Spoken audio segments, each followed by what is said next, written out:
the Giants in Milwaukee, and baseball history is being made by Willie Mays, who faces Lou Burdett in the first inning and promptly smashes his first home run of the day.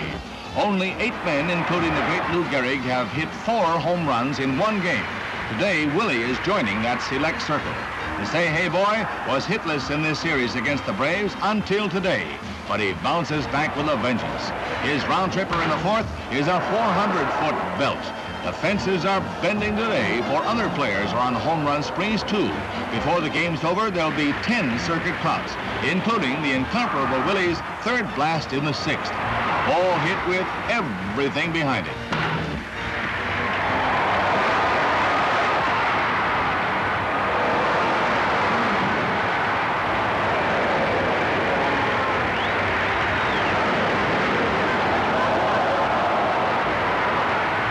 The Milwaukee crowd is all for Willie now as he steps in the 8th and proceeds to poke his record-tying homer into the stands. Until today, Willie thought he was in a batting slump. Well, he found the cure by scattering baseballs into the bleachers. It was Mays Day in Milwaukee as Willie found his page in the record book.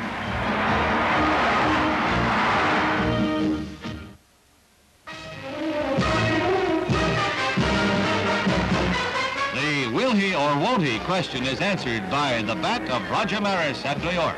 With 59 home runs and needing 1 more to equal Babe Ruth's record, he faces Jack Fisher of the Orioles. He gets a pitch he likes, and away it goes. Roger now will go into the record book, but with a footnote that Babe Ruth made his 1927 record within a 154-game season. It took Maris 159 games of the expanded schedule to do the same. What's Roger's reaction? This. He says this is his greatest homer of them all. Later, joy reigns in the dressing room of the American League champs as Roger meets Mrs. Babe Ruth. A kiss from the man who almost dethroned her King of Swat.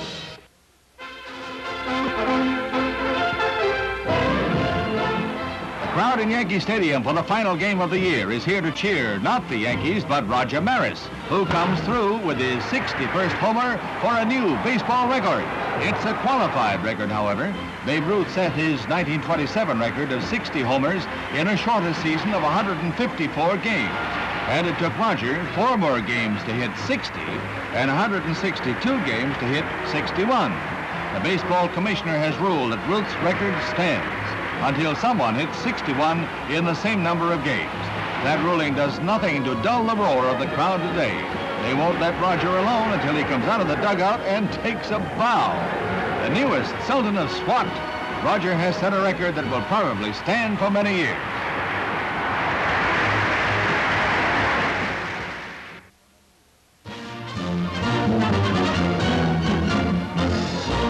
More than 63,000 jam Yankee Stadium for the series and see an old series hand, Joe DiMaggio, throw out the first ball. It's the Yankees taking on the Cincinnati Reds, and the Yanks' Elston Howard unleashes some of the famed Yankee power as he lashes one into the right field stands. This is the homer habit that Yankee rivals dread, for they chalked up 240 homers during the regular season.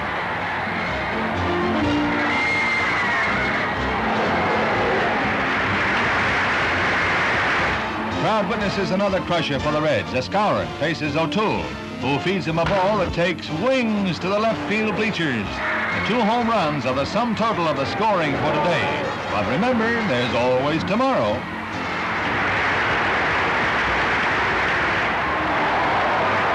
There's not much scoring, but the crowd is treated to Whitey Ford's pitching and Clete Boyer's brilliant fielding.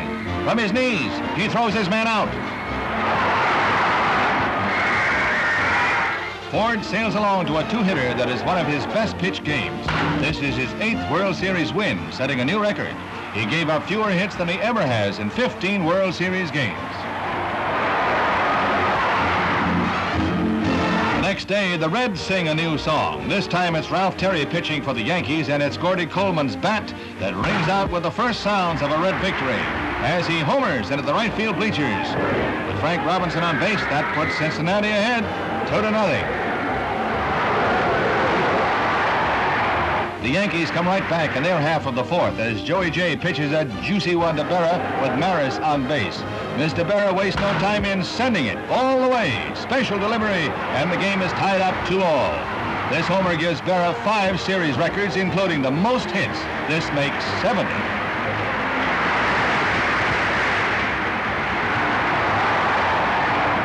That's all for you Yankee fans as the Reds take over. A pass ball and Chacon scores. This puts Cincinnati in the lead, and they're never headed.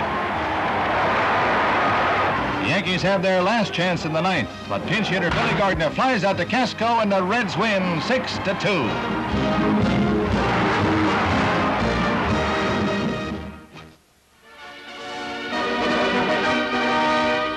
Cincinnati fans were optimistic as the Reds met the Yankees and pitcher Whitey Ford in the fourth game of the World Series. But Whitey and the Bronx Bombers unlimber superb pitching and murderous bats before the sun sinks on a sad Ohio City. Ford pitches flawless ball before he is injured in the sixth, chalking up 32 scoreless World Series innings and casting Babe Ruth's 43-year-old record into the discard. The Yankees take the fourth game 7-0. Next day, the sky fell in on the Reds. Joey J, who pitched the Reds to victory in the second game, is on the mound when the floodgates open. With a man on, second stringer John Blanchard's homer starts the Yankees on their scoring spree.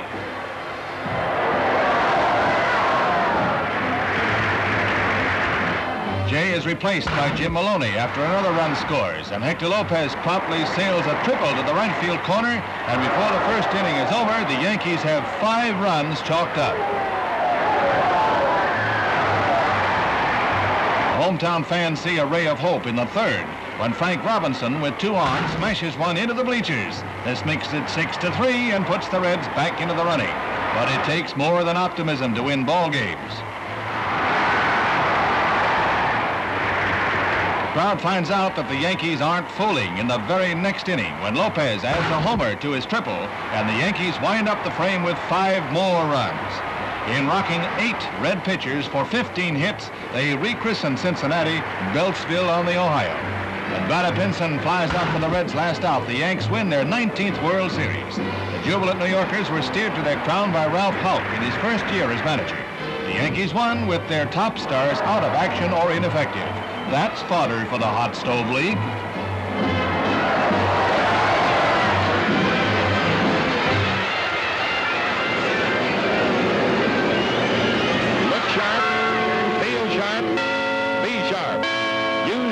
Blades with the sharpest edges ever honed. Gillette's cavalcade of sports is on the air.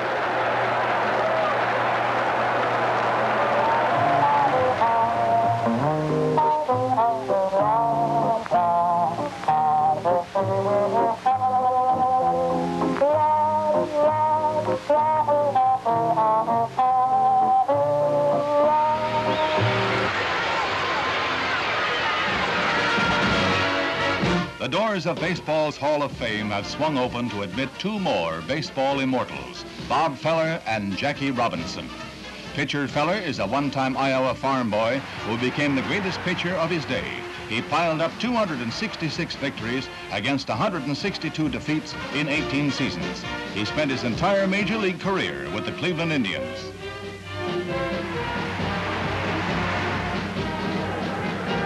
Robinson is the first of his race to be honored with admission to the shrine of the national game.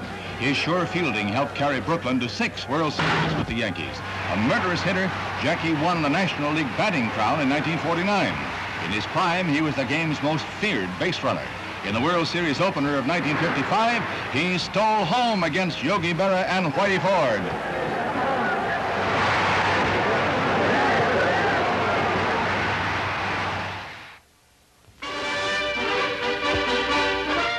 Spring is here? Well, baseball is anyway, as the Yankees train at Fort Lauderdale, Florida. The world champs will again rely on pitcher Whitey Ford and reliever Louis Arroyo, joined this year by Robin Roberts trying for a comeback as 2 rookies, Lintz and Tresh, try for shortstop. That big gun Mickey Mantle is hoping for another big season, as record buster Roger Maris is. Maris and Mantle, they'll trigger the Yankees' big guns. Speaking of guns, the Colts expect their 45s to speak for them in their first year in the National League 10-team circuit. Coach Harry Kraft and manager Paul Richards are optimistic about their infant club as they keep a weather eye on pitcher Jim Umbrecht, who has as a mound mate little Bobby Shantz. Dick Farrell is another pitching hopeful. And the Colts are also relying on men like Jim McDaniel up from Denver, who's also sharp in the field. The Colts may not wind up in first division, but they'll be hard to tame. It's 4 years since the Giants reached San Francisco from New York, and despite players like Kuhn, Mays, and the Alou brothers, they still haven't reached pennant heaven. This year, with pitchers like Pierce, LeMay, McCormick, and Giant newcomer Don Larson, they hope to grab that precious bunting. Larson, remember, pitched that perfect World Series game for the Yankees. Harvey Kuhn hopes for a batting comeback, while the incomparable Willie Mays has no worries. The new Mets are bringing National League Baseball back to New York with an added attraction. Old Professor Casey Stengel himself to talk things up. He admits his pitching is weak, but he has men like Roger Craig, ex-Dodger, and a former Cincinnati player, Jay Hook, to build upon. Felix Mantilla and Charlie Neal are a double-play combination, with another ex-Dodger, Gil Hodges. The Mets are showing some preseason pep that should raise the expectations of New York fans. Anyway, they have Casey.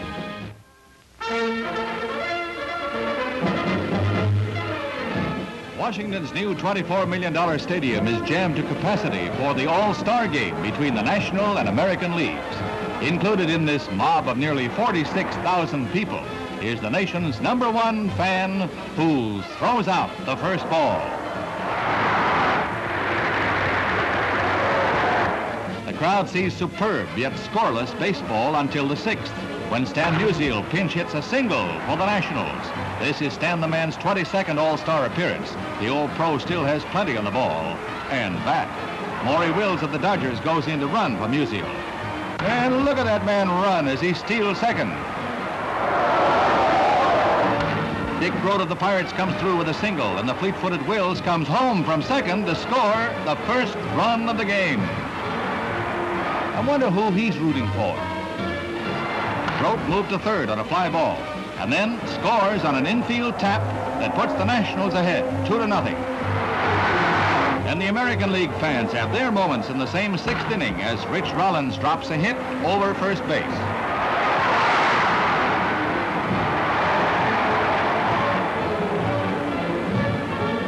Billy Moran of the Los Angeles Angels follows a long single to left center that sends Rollins to third base. 2 on, with Roger Maris coming to bat.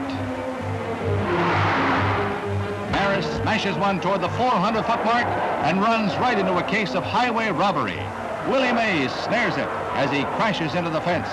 Rollins scores the lone American League run after the catch.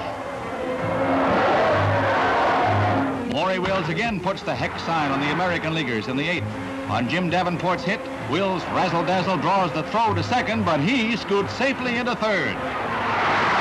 Old Beefs can change the call of safe.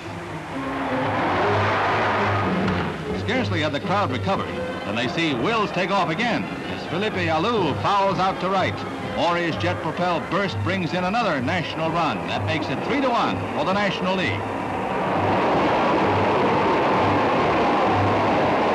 The president stays until the bitter end, and it is a bitter end for the American League, but a grand finale for Willie Mays as he pulls down Louis Aparicio's long ball for the final out. It was a National League victory 3-1 as both leagues played the kind of baseball you read about. Don't let the uniforms fool you. You're looking at 5 movie stars. For Roger Maris, Mickey Mantle, and Yogi Berra, who also play baseball for the Yankees, had acting chores with Doris Day and Cary Grant in That Touch of Mink. They haven't let the success of the picture interfere with their baseball stardom, for the Yankees lead the league, just as That Touch of Mink is leading the box office parade. You might say it's scoring a home run in the theater league.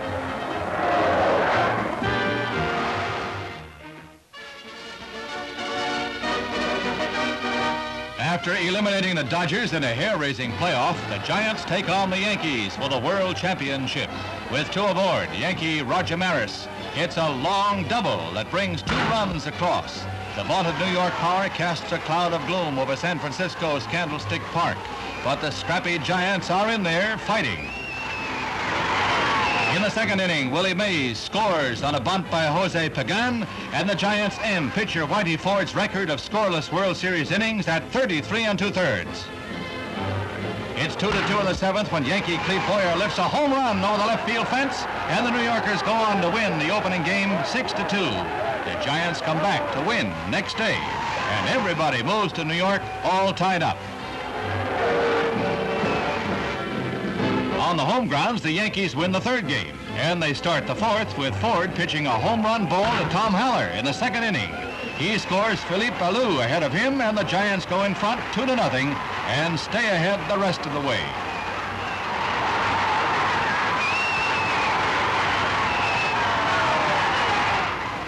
The New York crowd has a surprising number of Giant fans who root Matty Alou into second for a pinch hit double. Then an intentional pass fills the bases, paving the way to a big 7th inning. Chuck Hiller comes to bat and pastes a grand slam homer into the right field bleachers. These 4 runs put the Giants ahead 6-2, and they score another in the 9th to humble the Yankees 7-3. This evens the games 2-all. So far, the Yankees aren't the giant killers they set out to be.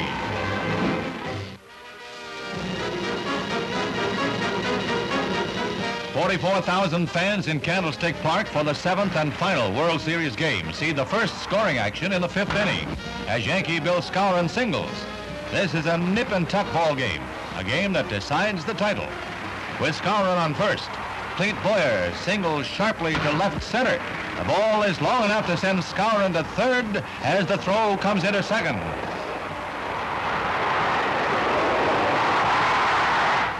Fans see Yankee pitcher Ralph Terry walk and Jack Sanford pitch to Kubik.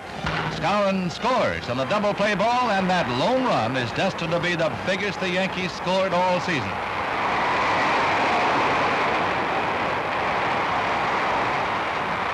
In the 7th, the Giants' Willie Mays hits a soaring ball to deep left center, and Tom Tresh makes a spectacular catch. It's a save that keeps the Yankees in front, for Willie McCovey next up smashes a powerhouse into the teeth of the gale that blew all day, and it falls over Mickey Mantle's head for a spectacular triple.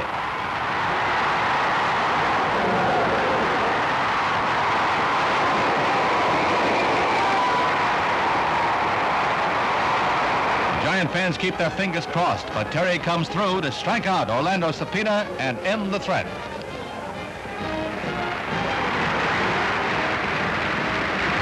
The Giants go down fighting in the 9th as pinch hitter Matty Alou bunts his way on base.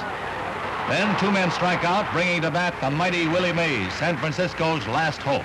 Here is all of the drama and excitement as Terry pitches and Mays smashes a double down the right field line. Only swift work by Roger Maris prevents Alou from crossing with the tying run, but the Giants are still breathing. McCovey comes up and lines one to Bobby Richardson, who freezes to the ball, and the Yankees remain the world champions.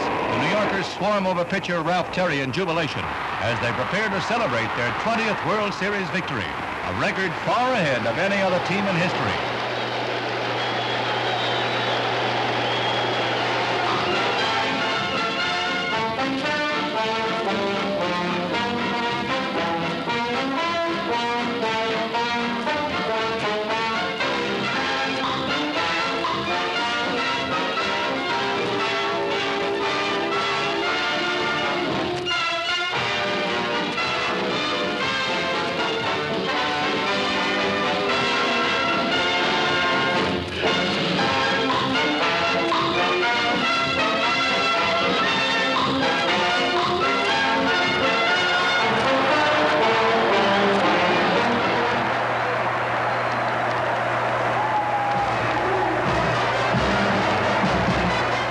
All-Star game between the American and National Leagues at Cleveland. It proves to be Mays Day in July. After Ken McBride walked Mays, Wondrous Willie promptly steals second base to get into scoring position for the first run of the game. Dick Grote singles off McBride, and the ball barely touches the ground before Willie is off for home.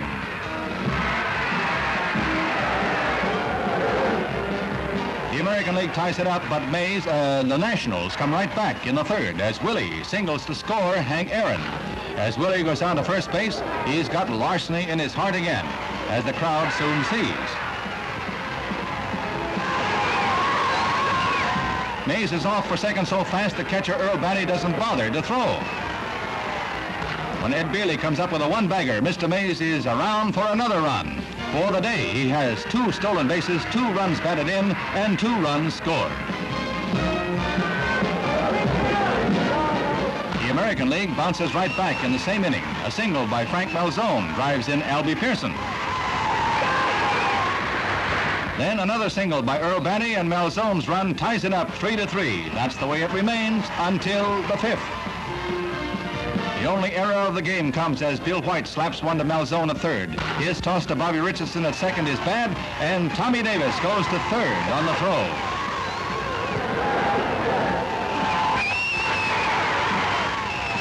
It's that man again, Willie Mays, grounds out to first, but he pushes Davis across, and the National League stays out in front the rest of the day. The crowd licks the icing from the cake as Don Drysdale pitches to Joe Pepitone. Joe laces one deep into center field. Who's out there? You guessed it, and our Willie makes a spectacular catch. He barks his shin, but he laughs it off.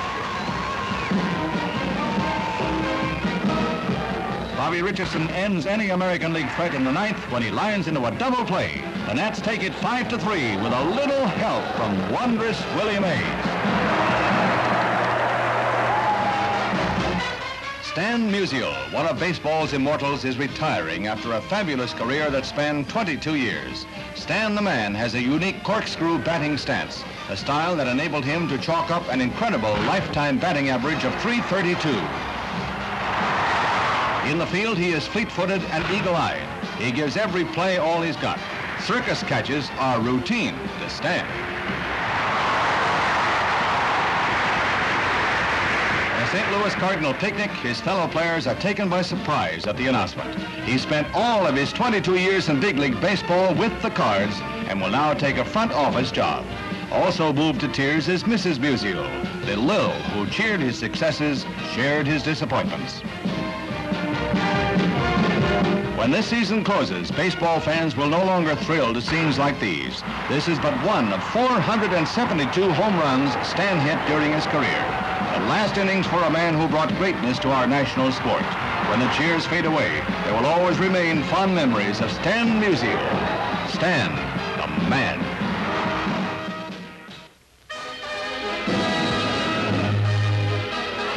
The Yankee Stadium in New York City's borough of the Bronx is losing a famous neighbor. The Polo Grounds, playing field of hallowed memory, is about to give way to a housing development. Thus will end one of the most famous chapters in baseball history. The Polo Grounds was the longtime home of the New York Giants, and for the last 2 years, the stamping ground of the Mets. Today, the cry, "Play ball!" rings through the stands for the last time.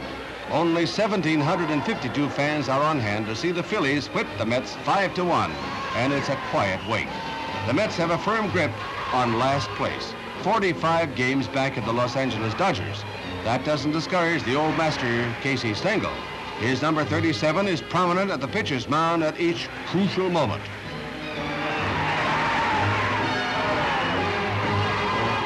Stengel's Mets may have lost on the base paths, but they won the battle at the box office. This year, they drew 1,080,000 fans at home, and as a double play ends the final game in the 9th, the Mets can find comfort in this fact.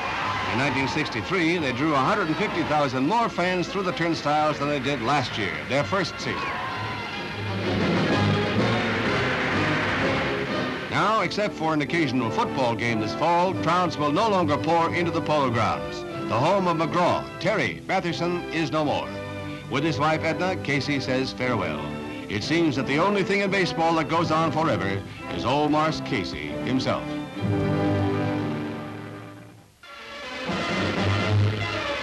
The opening game of the World Series as the New York Yankees meet the Los Angeles Dodgers. There's a breeze blowing out to left field, and it's whipped up by Yankee bats as the vaunted sluggers go down before the sublime pitching of Sandy Koufax.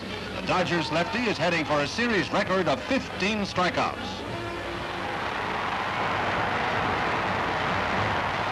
The Yankee power is still, but Dodger bats boom. Frank Howard starts things off with a dandy double that bounces off the wall in center field. The Dodgers are off and running.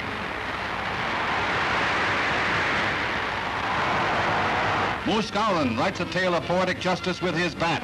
A single, and he drives in the first run against his former teammates. The Yankees rue the day they traded him. When John Roseboro comes to bat with 2 men on, he completes the rout of the Yankees with a towering home run to right field. It's early in the game, but with a 4-run lead, Koufax, the Yankee tamer, will be riding high. After gaining this lead, he mows the Yankees down with little trouble until the 5th inning.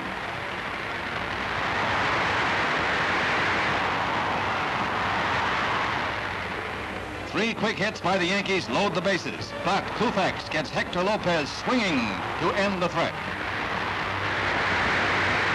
The Yankees wrench a shutout from Koufax in the 8th as Tom Tresh reaches him for a home run with 1 man aboard. It was the one and only Yankee threat to materialize.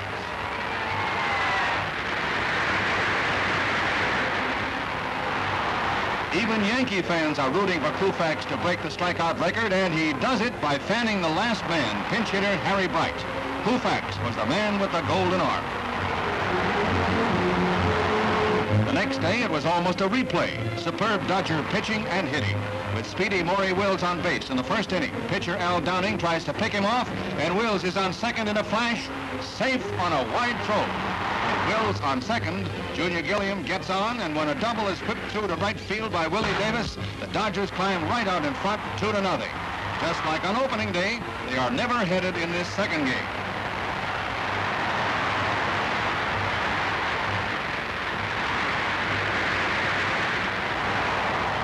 Again in this game, Moose Skowron rubs it into his former teammates, this time with an avenging home run.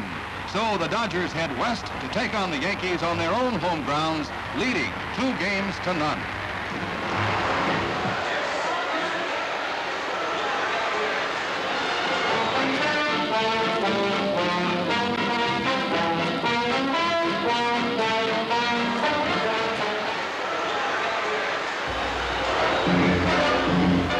The millions who will visit the New York World's Fair in the next 2 years will also gaze on a glamorous new sports center, Shea Stadium.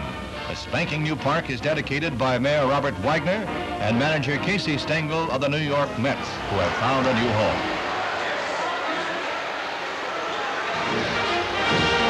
The world champions, the Yankee Slayers, the Wonder Boys are tuning up for another run for the pennant. The Los Angeles Dodgers are getting the kinks out of their arms in Florida, including the $1 million wings of their pitchers like Johnny Podres. Don Drysdale shackled the Yankees in the 3rd game of the World Series after Ron Peronoski helped do the same in the 2nd. The greatest of them all last season was Sandy Koufax, strikeout king.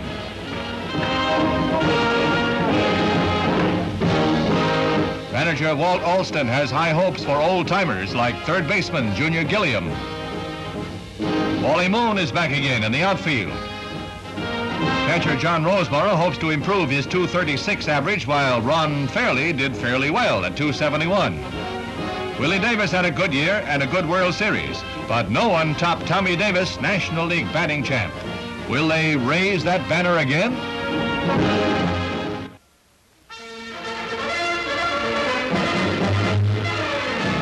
The skies are smiling on a crowd of 50,000 at New York Shea Stadium as the cream of the big leaguers meet in the 35th All-Star Game. Going into the 4th inning, the American League is leading 1-0. But this mighty 370-foot blast by Billy Williams of the Cubs makes it a new ball game, 1-1. In the history of All-Star Games, the American League has won 17, the National 60. One has been a tie. Then Ken Boyer of the Cardinals puts the Nationals in front with another 4th inning homer. This makes it 2-1. And the National League is on the way to tying up this series that began in 1933.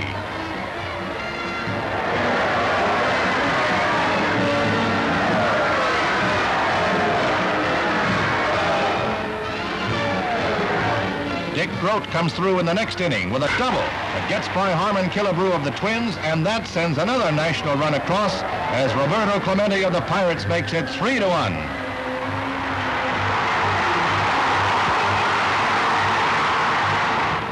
Chris Short is pitching for the Nats in the sixth, and he feeds a juicy one to Brooks Robinson that sails past Willie Mays and scores Mickey Mantle and Killebrew.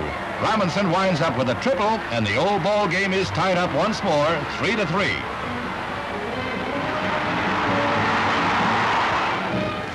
The deadlock is broken the very next inning as Jim Fregosi sacrifices. A long fly to Willie Mays that sends Elston Howard scampering home, 4-3, American League. The ninth inning provides a thriller for the crowd. Coming up to bat is Willie Mays, who has been held hitless all day. Everyone is on edge, including Casey Stengel, who is coaching at first, as Willie draws a base on balls. He represents the tying run. There are cries of "Go, Willie, go," and go he does, winding up at second with a stolen base. Orlando Cepeda is at bat, and he comes through with his first all-star hit in 20 tries as a blooper drops in. Mays holds, then runs. When the throw-in bounces over the catcher's head, Willie is off for home, and he ties up the game in a cloud of dust. The crowd has been dished up a cliffhanger, and they love it. There are 2 out and 2 men on base as pitcher Dick Raddatz, the Boston Monster, faces Johnny Callison. It's a storybook finish. Callison sends the first pitch soaring into the stands for a 3-run homer. It's all over but the frenzy at home plate as his National League teammates pour out of the dugout to form a welcoming committee for Johnny Callison, the hero of the hour. The scorecards show a 7-4 victory and a million thrills.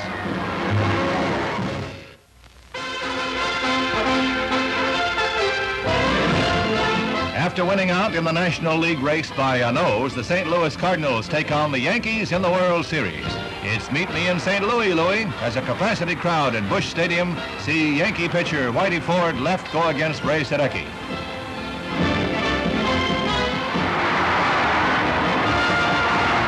The Cardinals score 1 run in the first, but the Yankees come back with 3 in the second, sparked by Tom Tresh, who lifts a towering home run to center field.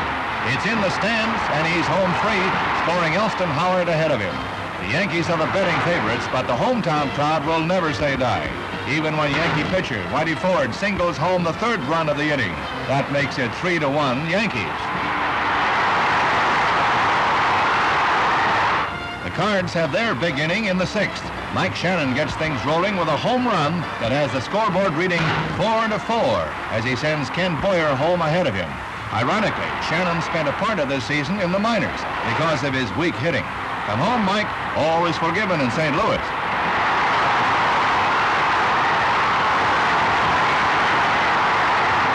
After Tim McCarver doubles, sending pitcher Ford to the showers, Carl Warwick singles, and that sends McCarver home with the run that puts the Cards ahead to stay. Al Downing now pitching for the Yanks. Feeds that juicy one to Curt Flood, and he hits a slam-bang triple that scores the Cards' 4th run of the inning. Julian Javier, running for Warwick, scampers home.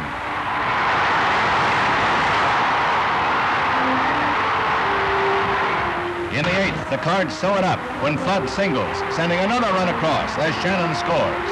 The Redbirds are right in the catbird seat now as Lou Brock comes to bat with men on first and second.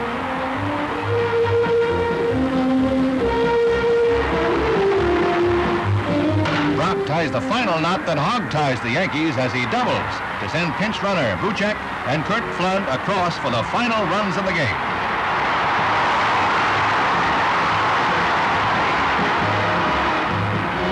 The St. Louis crowd has visions of 4 straight as Yankee Joe Pepitone flies out for the final out. However, the Yankees come back the next day to serve notice that New York is still in the World Series. Whichever way the baseball bounces, this fall's classic is a thriller. The Yankee-Cardinal World Series moves to New York with the games even 1-1. In the 3rd game, Mickey Mantle comes to the plate in the 9th inning and the game tied at 1-all. Mickey writes a finish to the tussle with his mighty bat as he lifts the first pitch into the 3rd tier of seats. The Yanks take the 3rd game and lead the series 2-1. It was a heartbreaker for card pitcher Barney Schultz. He came in for Curt Simmons, pitched 1 ball, and is charged with the loss. In the 4th game at Yankee Stadium, the mighty Bombers grabbed 3 runs in the 1st, and the Cards are scoreless until the 6th, when Ken Boyer blasts one into the stands with the bases loaded. This grand slam puts the Cards in the lead 4-3, and they stay on top to the final out. As Boyo Boyer trots around third, he passes brother Clete Boyer with a grin. The brothers are both third basemen and good friends outside the park. Game number 5, and the series tied 2-all. The Cards lead 2-0 in the 9th when Yankee Tom Tresh comes to bat with 1 on. It's a replay on the home run story as his lofty drive scores 2 runs to tie it up. As the man says, truth is stranger than fiction, especially in the baseball classic. This is a World Series of the long hit ball and superb pitching. There'll be plenty of fuel for the Hot Stove League in this year's meeting. The tie score no sooner goes on the scoreboard than the fireworks erupt again. This time it's Tim McCarver who homers. A 10th inning blast that sends 2 men home ahead of him and puts the Cardinals in front 5-2. Both teams have made this 5th game a cliffhanger all the way. With Bill White and Dick Groat home free, McCarver proves anew the most predictable thing about a World Series game, it's unpredictable.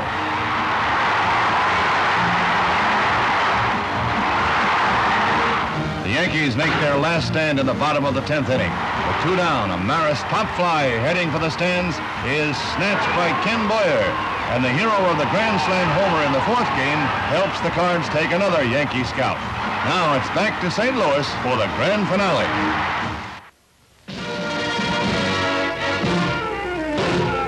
It's the moment of truth in St. Louis, the final game of the World Series. Things start popping for the Cards in the 4th. Tim McCarver bounces to a force at second, but the throw to first is wild, and the first Cardinal run is across as Yankee defenses crumble. Ken Boyer goes first blood, Mel Stottlemyre pitching to Dal Maxville, and the Cards pull a double steal that sends McCarver streaking home. When Maxville singles home the 3rd run, the Cards go ahead in this 4th frame. And there they stay until they are crowned world champs in the 9th.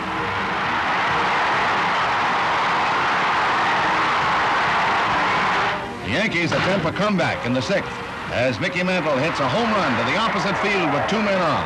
This gives the Yankees their first 3 runs, but the St. Louis underdogs still lead 6-3.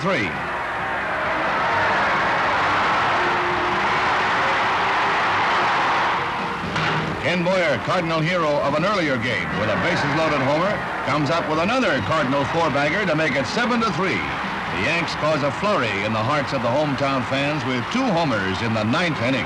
But Bob Gibson bears down on Bobby Richardson.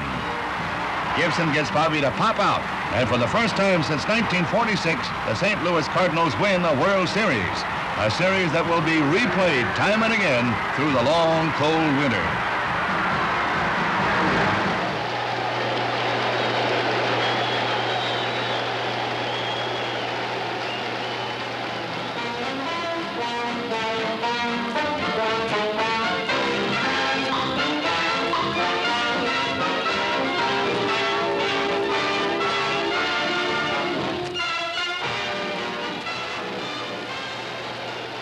Swung on a ground ball hit in the hole between first and second out to right field for a base hit.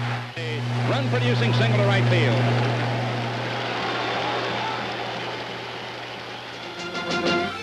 The annual Autumn Madness is in full swing in Minneapolis as the American League Twins take on the National League Dodgers, with Vice President Humphrey on hand to throw out the first ball.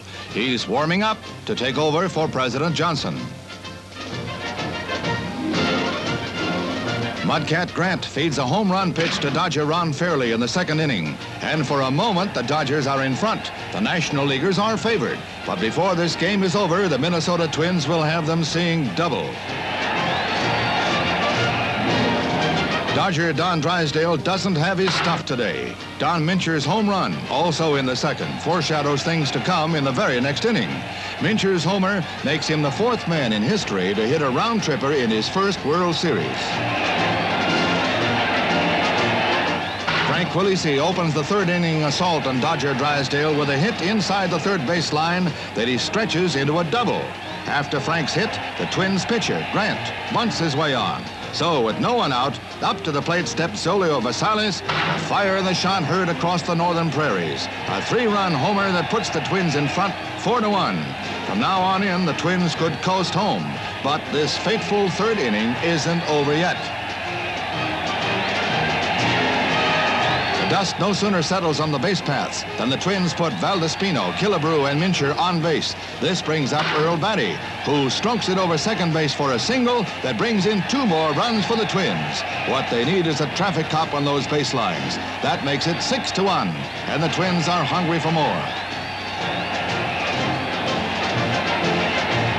Drysdale heads for the showers after this pitch to Quilisi, a single for his second hit of the inning that scores Mincher. That's really your ball game, that third inning.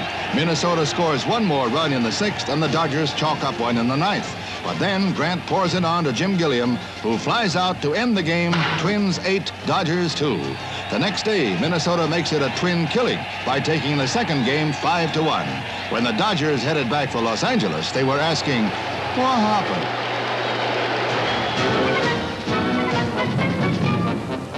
Down to the wire in the World Series. The Minnesota Twins are in their home park facing the Los Angeles Dodgers in the 7th and deciding game. Facing 2, Sandy Koufax, pitching with only 2 days rest and no real curve today, but still the greatest. Here's Zolio Vasales goes out swinging.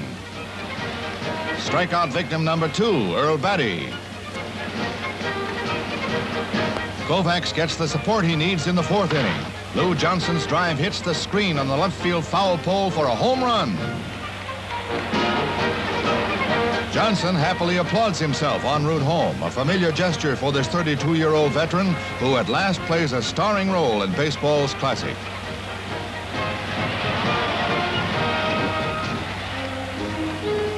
Ron Fairley, next up, doubles into the right field corner. It's hit number 11 of the series for Fairley.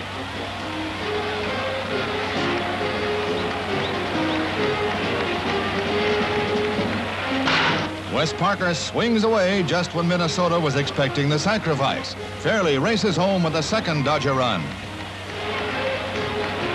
The Twins threaten in the 5th. Tying runs are on. 1 out. Vasales the batter. His hard smash inside the third base line is backhanded by Jim Gilliam, who gets the force out. The brilliant save stuns the home crowd. Joe Nosek then grounds into another force out. The score remains 2-0 Dodgers.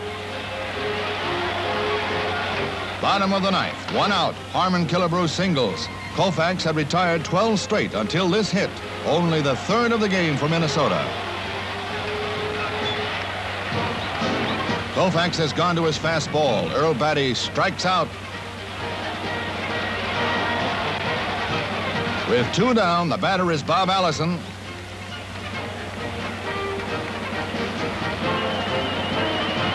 Strikeout number 10. Koufax and the Dodgers take the World Series. The Twins never got a man to third base against the remarkable left-hander. Los Angeles takes home its 2nd World Championship in the last 3 years.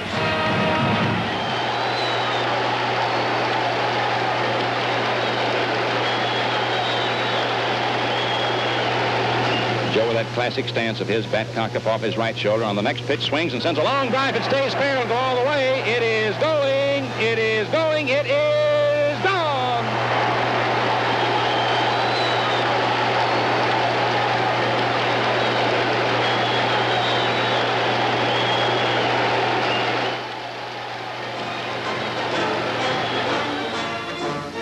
One of the most fabulous baseball players of all time becomes the highest paid player in history. Willie Mays signs a 2-year contract that will bring him an estimated $130,000 a year. Willie has larceny in his heart when he reaches first. He can steal second against the best of pitchers. And when a ball is hit to center field, when he's on patrol, watch out. He never drops anything but his cap. At bat, M-A-Y-S spells murder. For example, he opened the 1961 season by becoming one of 9 men to hit 4 homers in 1 game. In this game, the Giants blasted the Braves 14-4, but it was Willie's fence-busting act that made the headlines.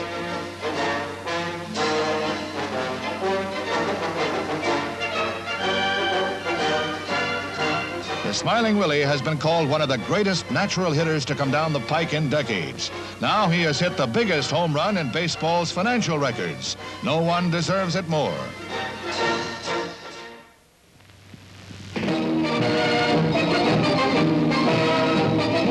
At Candlestick Park, San Francisco, the Giants go against the St. Louis Cardinals. Big number 24, Willie Mays, is looking for his 534th home run.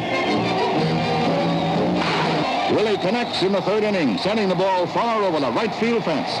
With 534 home runs, he ties Jimmy Foxx for second place on the career home run list. It's his 29th round tripper this season.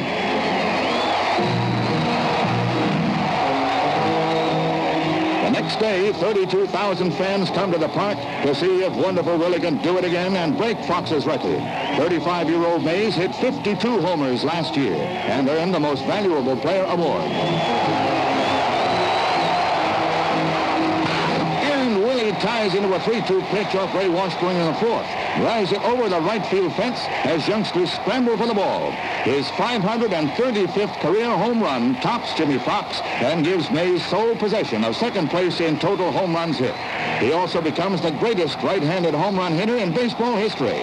Only Babe Ruth, a lefty with a career total of 714, has blasted more four-baggers than Willie. The crowd gives him a standing ovation. Willie acknowledges the cheers of the fans. The lucky youngster who retrieved the ball exchanges it for an autographed one. This season, Mays has also broken home run records set by Mel Ott and Ted Williams. Say hey indeed.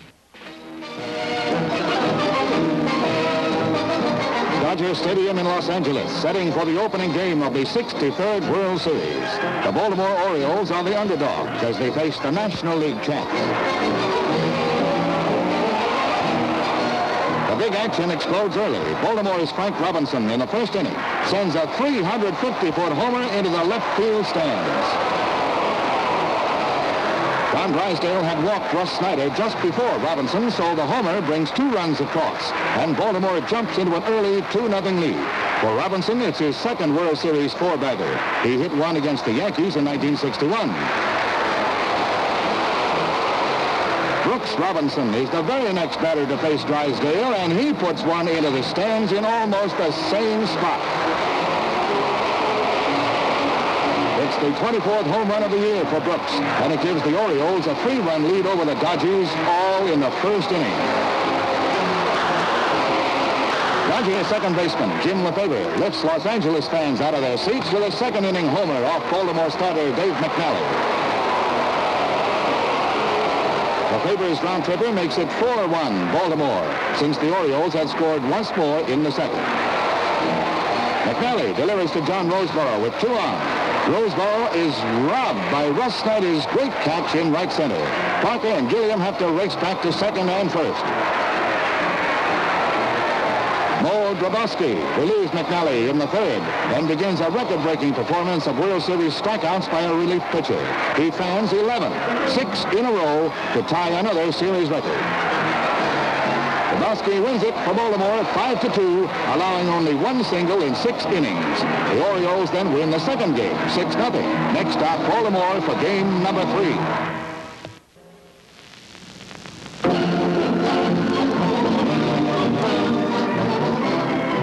Series spotlight falls on Baltimore as the Orioles bring a 2-game lead over the Dodgers to their home grounds. Baltimore fans are anxious. In the first inning, Dodger Willie Davis leans into a Wally Bunker delivery, sending it deep to left, but Kurt Blefary makes a sensational running catch. Baltimore center fielder Paul Blair breaks up a scoreless game in the 5th as he hammers a home run off Claude Osteen. The ball travels 430 feet into the left field bleachers. Up to this point, Osteen had a 2-hitter, both singles. Blair rounds the bases and is given a hero's ovation as he scores the lone Baltimore run, which ultimately means victory. 2 out in the ninth, and Lou Johnson struggles to keep Dodger hopes alive. A grounder to Aparicio, who's up with it over to first for the final out. Baltimore wins 1-0 to make it 3 straight over the Dodgers. Blair's homer and Bunker's 6-hit shutout give Baltimore fans plenty to cheer about. Game number 4 with 1 on, 1 out in the 4th. Tommy Davis hits into a double play. Baltimore's defense and great pitching continue to frustrate Los Angeles. Baltimore right fielder Frank Robinson faces Don Drysdale in the 4th. He connects, and it's gone. Robinson's homer is the second of the series, both off Drysdale. The American League slugger led his league in home runs, batting average, and runs batted in this year. Oriole fans go wild. Also in the 4th, Baltimore's Boog Powell follows Robinson's homer with a smash deep toward the center field fence. Willie Davis goes way back and up, making a brilliant catch.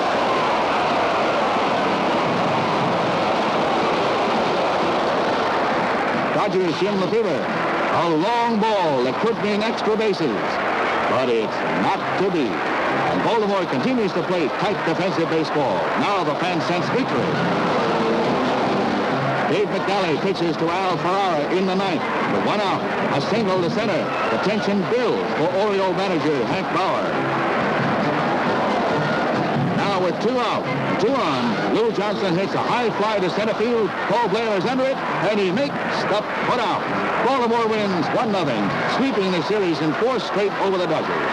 McNally's 4-hitter and Frank Robinson's home run bring World Series victory to Baltimore. It's a fitting climax for the high-flying Orioles.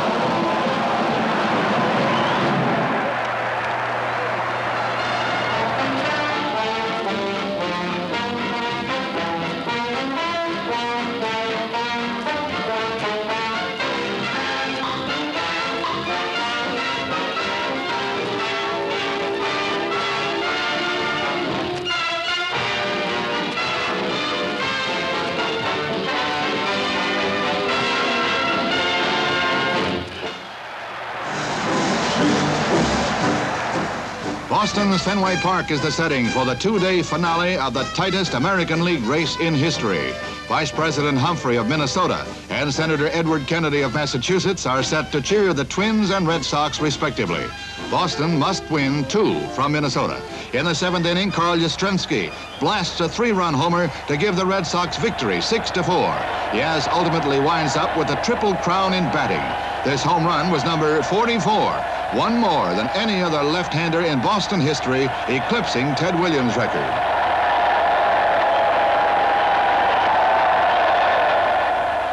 With the Red Sox, Twins, and Tigers in a virtual tie for the pennant, one more Boston victory coupled with one Detroit loss would bring the bunting to Beantown and its fans.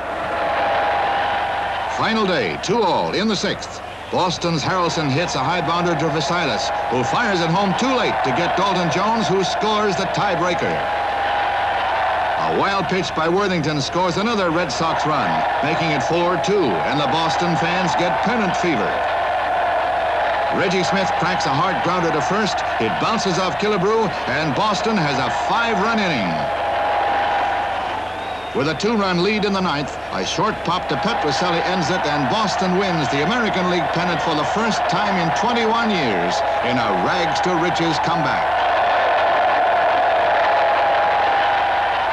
Fans mob winning pitcher Jim Longberg, whose 22nd win, his first ever against Minnesota, is the most important of all. Thus, the Red Sox, who finished 9th last year, are this year's Cinderella Sox and face the Cardinals in the World Series.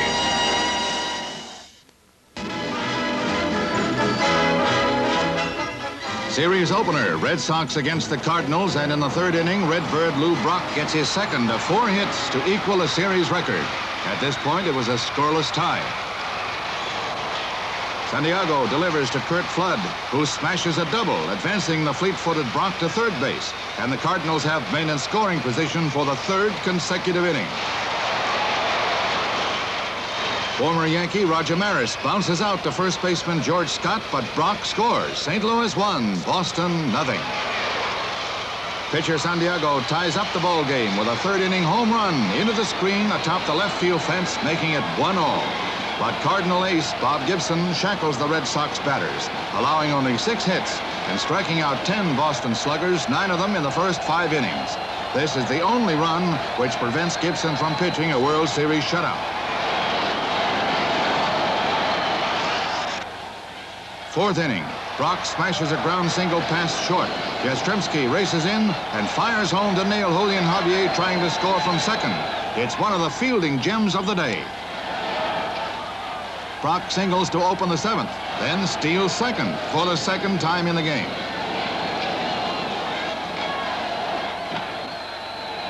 Flood bosses out to Scott, advancing Brock to 3rd. Brock scores and Maris's infield out as the Cardinals win 2-1. But in the 2nd game, Lonborg's 1-hitter and Yastrzemski's 2 homers give Boston a 5-0 win.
And now here's Dizzy Dean with a 9th inning word. I sure did enjoy visiting with all you baseball fans.